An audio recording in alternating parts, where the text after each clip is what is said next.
Alright, muri Zimbabwe tadzoka zvekare pamba paProfeti Munisi. Vari kuti vane mashura, vari kuti vane zviratidzo, vari kuti vane zvavakaita zvakawanda zvakaitika pano padare ravo nekuda kwvanhu vakauya vakabatsirwa. So ndamhanya ndakanzi aiwa Bombshell Television dzokai zvekare. Saka kana uri munyowani panapa, don't forget to subscribe to our YouTube channel. Kana uchiona uri kuFacebook, like this channel oita se wongo subscribe because tine zvakawanda zvatichaunza zvekare kubva kuna Profeti Munisi. Ndofunga muri kuona tiri mudare ravo. Profeti Munisi, mhoresai muri Zimbabwe.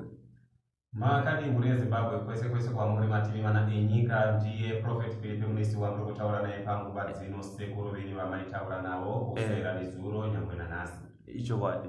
So mashoko enyu kutanga kumhuri Zimbabwe, mungati chii nebasa rese ramaita nekubatsira vanhu kwamaita? Ndanzwa zvekare kuti muri kubatsira kunyange vasina mbiriko, vane zvikwereti zvanga zvakabatwa, nyangwe nevane mabhizinesi asiri kufamba. Ndokumbira kuti munyatsotsanangurira ipapo.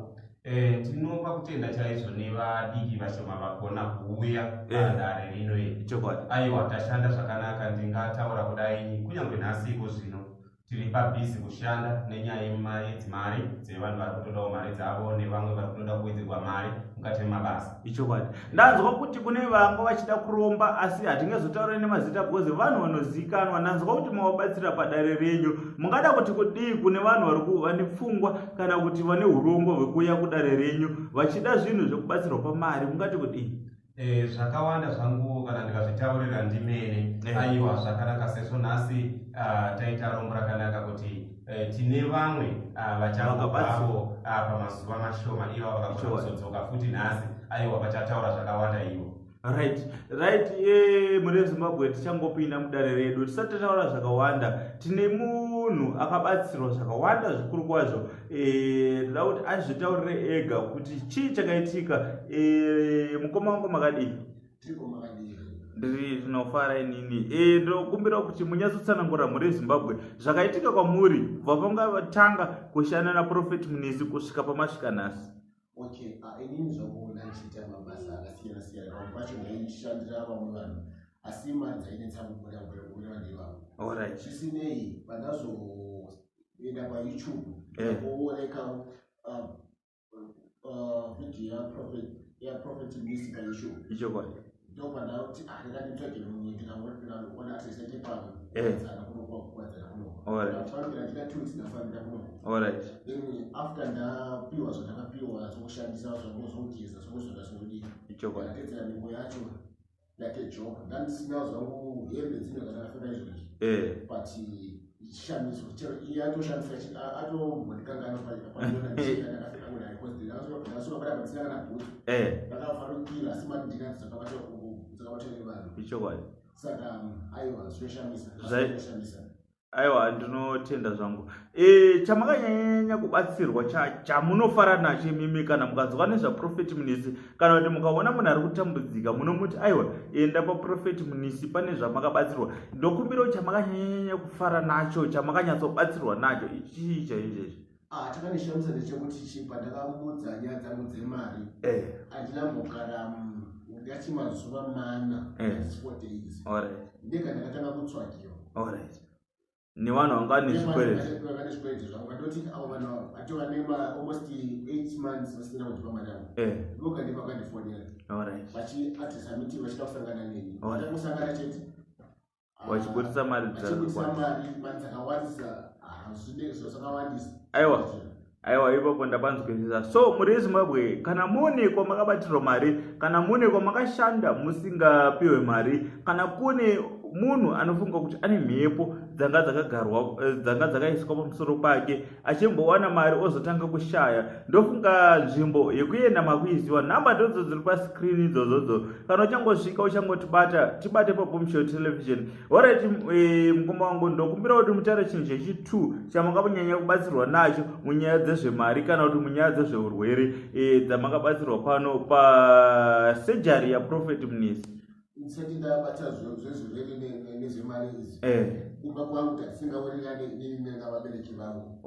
Icho chacho chainetsa ndikanyeka kuti ndandiri ruti kana kuti pasina kuti ndandiri ruti kana kuti ivo vanga vane ruti kana kuti chii. Sikaziva asi kuti asi ndandisina pacho ndaiti pamwe maybe baba ndiye akasina rudo neni pacho kuti maybe ndini ndisingade kusiyana navo but surprisingly aiwa kumbagwa kuti takutouri kuti zvana tese as a family and good family and tese wane love kumba wane respect wane love takugarisana zvakanaka nevabereki vangu. Ndofunga murezi wavo mazvinzwisisa anzi panga pasina kuwirirana pakati pababa namai nehama dzese vari against mwana wavo but pavakauya pano zvavakabatsirwa zvakawanda mukoma ava. Saka tichati fambe tinzwe kuti kana iwe une dambudziko rakafanana neratiri kutaura nezvaro panapa kana kuti risipo rasirirwa unoona kuvabata panhamba dziri paskirinidzo.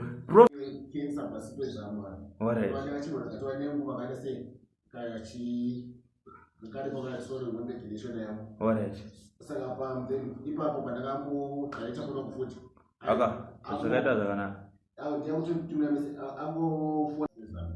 Alright, ndofunga murezi mbogumuzvinzwira anzi kensa yakarapwa pano ende mashura nezviratidzo zvakaitika pano pasejari yaProfet Munisi. Prophet Munisi, mashoko enyu kupedzisira kumurezi Zimbabwe nevese vari kutambudzika nevese vari kuchema mungati kudini? Inini ndinoti kune vanhu vari kutambudzika vese nemabasa akasiyana-siyana nezvirwere zvakasiyana-siyana makasununguka kuuya pano pasejari yaProfet Philippe Munisi. Ndingataura ndichiti tine vanhu vemaspecialisi vakafanana ndingataura nemazita vakasununguka chaizvo nekuti uraramo hwavo huri mukati menjodzi unongogara vakabata mukati maoko kuno kunga vangouya vagotora chiremera chokuti vagone varemekedzwe vadiwe kuremekedzwa nekuregedza kusarwa kumashure too much. Tiuye nevamwe vanochema futi nenyaya yembereko aiwa ngavasununguke haisi nyaya. Alright, ndine nyaya yemavana vari ma9 months and below makati kudii yeuchidzai vanhu uye angasina kuona vhidhiyo rekutanga akaona irori anogona kuuya achimhanya zvekare. Ndati pane vana vema9 months zvichidzira ngavasununguke kuuya kuno ngavauye kana varwarwa nevana. Kune vana vanovhunduka mukati meusiku, kune vana vanongochema, kune vana vane manyoka, kune vana vanokundwa nemusoro, kune vana vanokundwa nenhova. Ngavangouya kuno vangobata $5 chete hakudikanwi nematare. Zvematare uchangorondedzera ariya bati ngavangouya wane rubatsiro anytime. Ndofunga muri Zimbabwe mazvinzwira anzi hakuna matare anodiwa kune mwana ane 9 months and below. So muri Zimbabwe nhamba dziri paskrini kana magutsikana nezvatatsanangura uye nedambudziko rasina kutsanangura Prophet Munisi chandinovadira ndechekuti ravasingagona nokudza kuti ai muzukuru izvi handibate. So muri Zimbabwe manyai nekukasika musvike pano pakuwadzana 6 asina kunyatsobatsirwa zvasina kufara. Nhamba dzangu dzinowanika padescription yepachannel ndo vadadzoka newe futi pano tovadati Prophet chii chakaitika zvii zvisina kufamba zvakanaka. Thank you muri Zimbabwe, ndafara nekunge ndichisvika pano zvekare ndichinzwa zvakawanda zvichitaurwa pano. So kana une dambudziko rako ndokumbirisisawo zvangu kuti umhanye pano ubatsirwe. Ndofunga manzwa zvembereko, ndofunga manzwa zvezvirwere, zvemabasa, zvemari, tine vangoma mapupuri pano tiri pamwe chete. Thank you muri Zimbabwe, tafara nekunge tiri nemi ende chishuwiro changu kuti ndinge ndiri nemi ndichiita zvibasa irori. Kana uri munyowani panapa don't forget to subscribe. Kana uchiona uri paYouTube, Facebook ndiyo Bombshell Television. Much salute kune vese vachange vachisvika panapa, kune vese vachange vachibatsirwa. Ndofunga dare mukuriona ndirori aiwa Prophet ndatosvika vari pabasa ravo ndatoita zvekukumbira kuti ndinge ndichitora this video. Kune vanhu vakawanda zvekare vandatomisa vari panze. So muri Zimbabwe nguva ndiyoyi yekunge muchibatsirikana, nguva ndiyoyi yekunge muchikundiswa. Ndofunga ndakakuratidzai macomments akaitwa nevanhu vanoremekedzwa muno muZimbabwe izvezvi vachiisa macomments ekuti aiwa muri Zimbabwe makasununguka kunge muchienda kuna iyeyu anonzi Prophet Munisi. So aiwa muri Zimbabwe much salute kuna vasubscriber nevachauya kunoko vari kufona izvezvi. Ndongokutendai ndichiti muri Zimbabwe batsirwai, muri Zimbabwe sunungurwai. Zvavasingagoni vanokudza kuti ai zvandibate muzukuru, zvavanogona vobva kudza kuti aiwa mhanya zvekare usvike papi pakuwadzana 6 wobatsirwa zvekare. Vanogona kukuchimbura, vanogona kutumira vazukuru vavo vokubatsira. ndofunga maona dare muri Zimbabwe ndatenda zvangu.